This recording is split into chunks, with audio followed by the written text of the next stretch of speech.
그럼에도 불구하고 류일임 위원장을 비롯한 방심위 주요 관계자들은 휴가와 개인 일정 등 말도 안 되는 이유로 출석을 거부했습니다.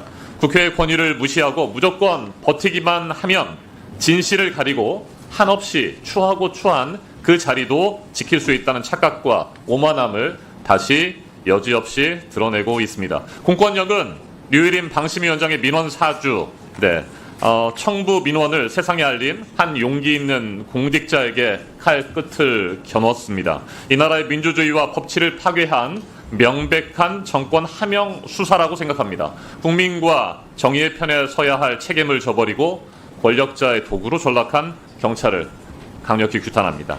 어제 법원이 KBS 이사 추천, 임명, 효력정지 가처분 재판부에 대한 방송통신위원회 기피 신청을 기각했습니다. 법원이 효력정지 소송에 대해 공정하고 신속한 판단을 내렸습니다. KBS 정상화에 대한 한가닥 기대를 갖게 했습니다. 법원 또한 방통위가 무리하고 뻔한 의도로 기피 신청을 한 이유에 대해 잘 알고 있는 것으로 보입니다. 우리는 지금 자기 통제력을 상실한 패닉 상태에 이른바 패닉 정권을 마주하고 있습니다.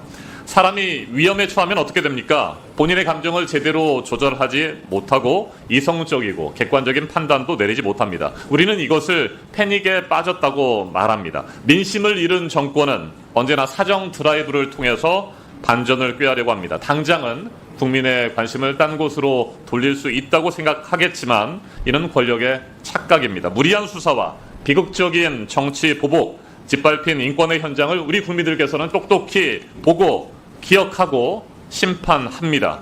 2024년 자유민주주의 우리 대한민국에서 벌어지고 있는 현실을 국민 여러분 봐주십시오. 방심위 공익신고자 압수수색과 공영방송 장악 시도, 이재명 더불어민주당 대표와 문재인 전 대통령에 대한 무리한 수사, 그리고 응급실 뺑뺑이를 외면하고 밀어붙이는 불통의 의료개혁, 헌정사상 최다 거부권 행사, 대통령의 최초 국회 개원식 불참 등등 이 모든 일들이 집권 3년 차에 벌어지고 있습니다. 이번 대정부 질문을 보셨을 겁니다. 여소야대의 성적표를 받았으면 더 낮은 자세로 민심을 받들고 국회를 존중해야 마땅합니다. 그런데 행정부의 수장이 강요들에게 전사처럼 싸워라 이렇게 말하고 총리부터 장차관들은 이 명령을 충실히 이행하느라 여념이 없었습니다. 정부 여당 내부에서부터 대통령의 장악력이 떨어지니까 외부의 적을 만들어서 내부의 결집을 꾀하려는 것이 아니었나 저는 생각합니다. 경찰의 이번 방송통신심의위원회 압수수색도 바로 이 같은 윤석열 정권 3년차 공직사회 분위기를 그대로 보여주고 있습니다. 류일임 방심위는 비판 보도를 틀어막는 천병이 되었습니다. 그런 류일임 위원장을 지키기 위해서 공권력이 동원되고 있는 것 아니겠습니까? 류일임 민원 사주, 청부 민원의 실체는 이미 만천하에 드러났습니다. 아들과 동생, 재수, 조카, 처제, 동서, 과거 직장 동료, 단체 관계자까지 총동원됐습니다. 권익위는 공익 제보자를 보호해야 할 책무마저 잊어버렸습니다. 온 나라가 정권의 모든 권력들이 류일임 한 사람을 지키고 공익 제보자 한 사람을 짓밟기 위해서 나섰습니다. 이것이 정상적인 자유민주주의 국가란 말입니까? 우리 과방위 더불어민주당 의원들은 할 수 있는 모든 수단을 총동원해야 한다고 생각합니다. 맞서 싸워야 합니다. 9월 30일로 예정되어 있는 방송통신심의위원회 관련 청문회를 시작으로 국정감사, 국정조사까지도 해야 된다고 봅니다. 하나하나 따지고 낱낱이 파헤쳐서 책임을 물어야 합니다. 김준희 언론노조 방송통신심의위원회 지부장에게 묻겠습니다.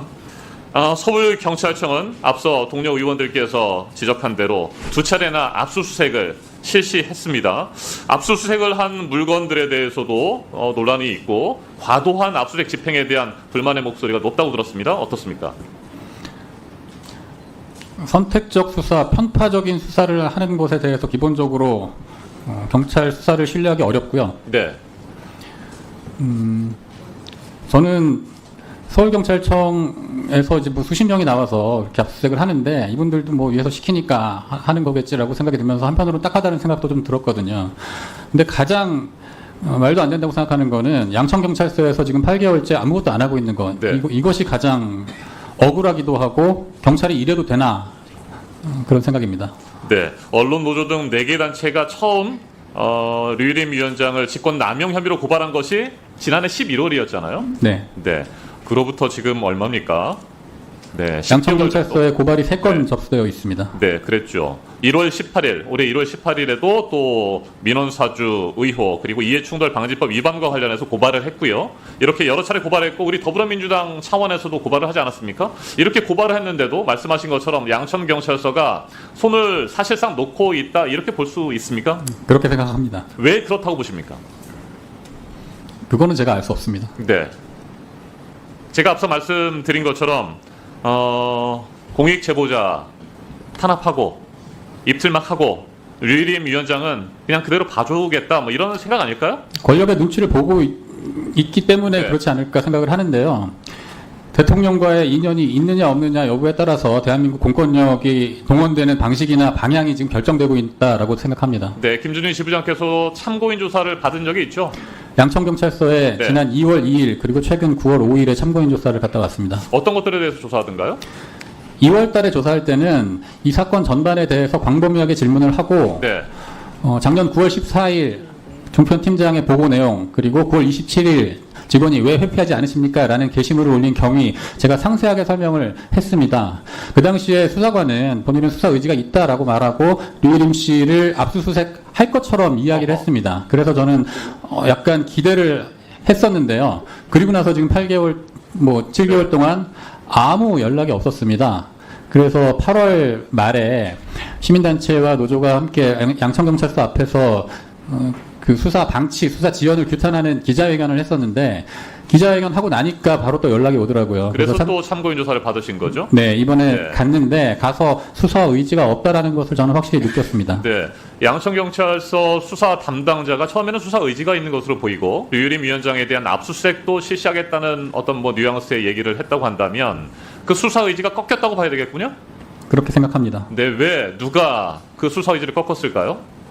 그거는 알 수 없습니다. 네, 분명히 꺾인 것은 맞다 이렇게 보시는 거죠? 그렇게 생각합니다. 네, 자 참고인 조사를 지금 최근에 또 받으신 거군요. 네. 네, 이번 조사에서는 어떤 것들에 대해서 물어보는가요? 이번에 급하게 참고인 조사를 다시 하자고 해서 네. 민원사주 의혹에 대해서 다시 좀 조사를 하려나 보다. 미진한 부분에 대해서 보완 요청을 받았나 보다라고 생각을 했는데 민원사주를 했는지 여부에 대해서는 전혀 물어보지 않고 아하. 그래서 불이익 조치를 받은 게 있습니까? 이것만 집요하게 물어보더라고요. 그래서 네. 수사 의지가 없구나. 이 사건의 본질이 불이익 조치가 있었느냐 없었느냐라고 수사관이 말을 그렇게 했습니다. 아, 그렇군요. 그러면 류일임 위원장의 민원사주 청부 민원에 대해서는 수사 의지가 없다고 보여지고 만약에 불이익을 주었다고 하는 어떤 확실한 증거가 없으면 그것도 무혐의 처리하려고 하는 그런 의도라고도 해석할 수 있겠군요. 그럴 가능성이 높다고 생각합니다. 네, 실제로 불이익을 많이 받고 있습니까? 이거는 아직 사건이 진행 중이기 때문에 이후에 어떤 불이익이 있을지 알 수 없습니다.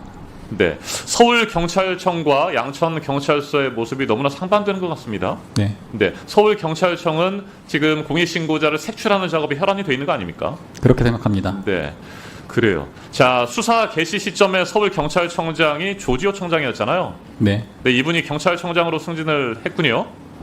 네. 언론 보고 알았습니다. 저희가 확인을 해보니까 윤석열 대통령 인수위원회 파견 갔던 분이었고 이후에 초고속 승진을 했네요. 2년 사이에 경무관에서 치안감이 되고 치안정감, 치안총감 그렇게 하고 경찰청장이 됐어요.